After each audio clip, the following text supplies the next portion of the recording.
আমার হাজবেন্ডের নাম মোহাম্মদ পারভেজ হোসেন। উনি বংশাল থানার সাধারণ সম্পাদক ছিল ছাত্র দলের। 2013 সালের ডিসেম্বরের 2 তারিখ গুম হয় শাহবাগ থেকে একসাথে 4 জন। মানে চাচা ছেলের জন্মদিন ছিল, ওরা ফুল আনতে গেছিল, এখানে শাহবাগ গিয়েছিল।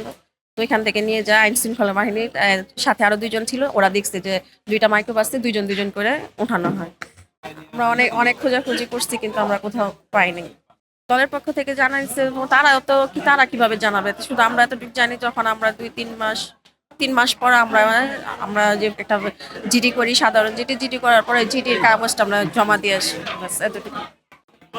আমার তো মনে হয় আমার হাজবেন্ড আমাকে যেখানে রেখে গেছে আমি এখনো সেখানেই দাঁড়িয়ে আছি, কিন্তু এর মধ্যে অনেক সময় পার হয়েছে, কিন্তু সেই সময়টা আমি চাই না। আমি চাই আমার হাজবেন্ড ফিরে আসুক। আমি আর আমার হাজবেন্ডকে কেন গুম করা হয়েছে, যদি আমার হাজবেন্ডকে ফিরিয়ে না দেওয়া হয়, কেন গুম করা হয়েছে, এটা প্রতিটা তথ্য আমি চাই।